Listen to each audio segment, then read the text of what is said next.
Hi friends, आज मी तुम्हाला आषाढ special कापण्या बनवून दाखवणार आहे आणि माझ्या चॅनलवरती तुम्ही नवीन असाल तर सबस्क्राईब करा आणि बेल आयकन प्रेस करा, जेणेकरून माझे व्हिडिओ तुम्हाला नोटिफिकेशन येत राहील. चला तर मग बघूया आपण कापण्याची हे सामग्री.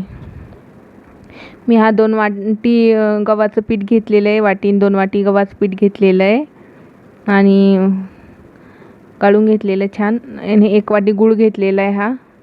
आता त्यात मी 1 वाटी पाणी ॲड करणार आहे गुळामध्ये आणि याला आपण पाक करून घेऊ. आपण याला म्हणजे वितळून घेऊ गुळाला आपण. हे 2 वाटी कणिक आहे आपलं गव्हाचं. यामध्ये 1 चम्मच सोप टाकणार मी. बडीशोप ॲड करणार यामध्ये आपण 1 चम्मच. मीठ ॲड करणार चवीपुरतं, अर्धा चम्मचला कमी थोडंसं.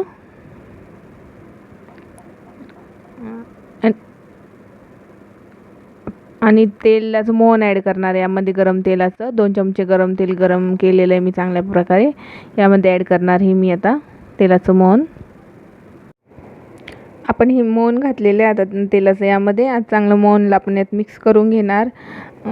जुन्या काळातले लोक खूप प्रमाणामध्ये बनवायचे गूळ घालून अशा गव्हाच्या पिठामध्ये कापण्या. आणि याला गुळाचे शंकरपाळी म्हणतात काही भागामध्ये. काही भागामध्ये कापण्या म्हणतात याला. आपण चांगल्या प्रकारे असं मिक्स करून घेणार याला.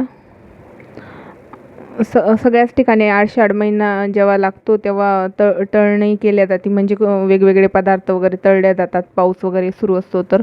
आणि देवीला वगैरे वेगवेगळे नैवेद्य दाखवले जातात. त्यामध्ये मग हा एक प्रकारे करतात त्यामध्ये ह्या कापण्या वगैरे. असं आपण गुळ वितळून घेतलेला आहे हा. त्याला तुम्ही वितळून थोडंसं थंड होऊ द्यायचं गुळाला, जेणेकरून मग आपल्याला चटका वगैरे नाही लागणार. आणि हे वितळलेला गूळ आपण असं चाळणीच्या साहाय्याने यामध्ये तो पाक टाकून द्यायचा पिठामध्ये. थोडंसं आपण थंड होऊ द्यायचं वाटलं असतं, नाही तर मग चटका लागते याचा कणिक भिजवताना. या प्रकारे तुम्ही चम्मचच्या साहाय्याने मिक्स करून घेऊ शकता.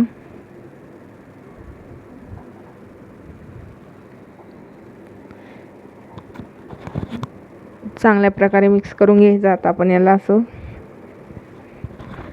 जर गुळाचं पाणी थंड झालेलं असलं तर आपण हाताने पटकन याला मळून घेऊ शकतो गोळा याचा.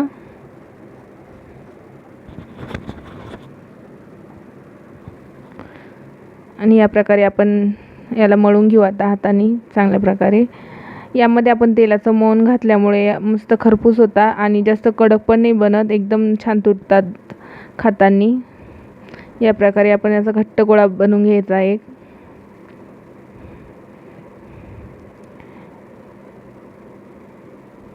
याला नरम होण्यासाठी आपण असं थोडंसं याला वरतून तेल लावू हाताला लावून. आणि याला आता 10-15 मिनिटासाठी आपण एका साईडला ठेवून देऊ, जेणेकरून हा गोळा नरम बनते मग चांगल्या प्रकारे.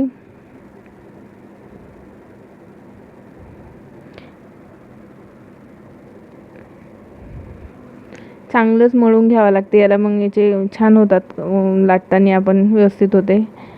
10-15 मिनिटानंतर मी याला असा उंडा करून घेणार. 15 मिनिटं मी साईडला ठेवला होता गोळा. आणि आपण थोडंसं पीठ लावून याला असं लाटून घेणार. या प्रकारे आपण असं लाटून घेणार याला. आपल्याला सेम आपल्या शंकरपाळ्यासारखं याला करायचं असतं. तुम्ही सोपच्या ऐवजी यामध्ये ओवा पण टाकू शकता. या प्रकारे इतकी जाड ठेवायची आपल्याला याची पोळी. आणि मी आता याला वरतून खसखस लावणार ही.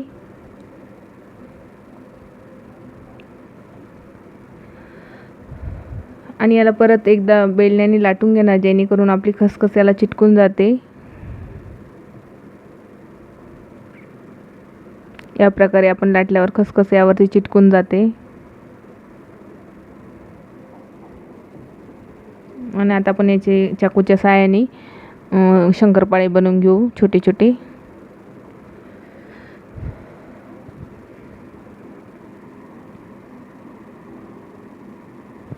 झटपट होणारी रेसिपी आहे आणि जुन्या काळी खूप लोक बनवायचे. तर काहीतरी मुलांना पण, आता मुलं घरी आहेत तर मुलांनाही आपल्याला नवीन नवीन द्यावं लागते बनवून. आणि गूळ कणिक आपल्या घरीच अवेलेबल असते, त्यामुळे आपण झटपट बनवूनही देऊ शकतो मुलांना छोट्या भुकेसाठी. या प्रकारे सगळ्या कापून घेणार मी आता.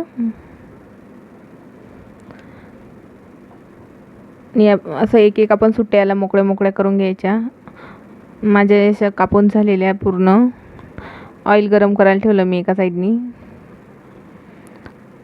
आपण तळणीसाठी ऑइल हे कमी वापरायचं, जेणेकरून आपण नंतर ते ऑइल वापरत नाही ना, चांगलं लागत नाही ते भाजीमध्ये वगैरे. ऑइल गरम झालेले चांगल्या प्रकारे.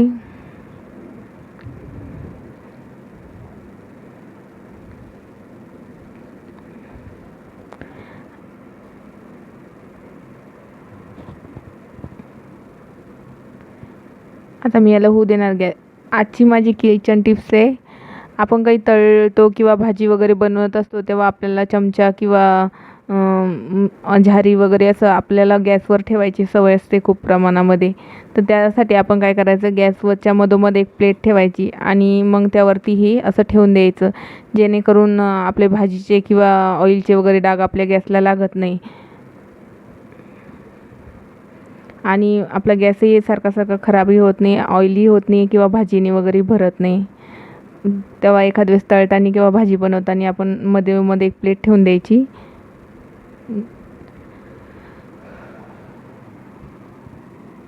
या प्रकारे आपण तळून घेणार याला असं चांगलं. याला खूप असं छान खरपूस तळावं लागते, जेणेकरून ते मस्त लागते नंतर खाताना. छान प्रकारे छान लागते आणि हे चांगले 10-15 दिवसही आपण वापरू शकतो जर राहिले ते डब्यामध्ये तर वगैरे. आणि या प्रकारे माझी आषाढ कापण्याचं रेसिपी बनवून रेडी आहे. तुम्हाला कशी वाटली मला नक्की कमेंट करून कळवा. माझा व्हिडिओ जर तुम्हाला आवडला असेल तर लाईक करा, शेअर करा आणि सबस्क्राईब करा. आणि असेच नवीन व्हिडिओ बघण्यासाठी बेल आयकॉन प्रेस करा, जेणेकरून माझ्या व्हिडिओची नोटिफिकेशन तुम्हाला भेटत राहील. धन्यवाद.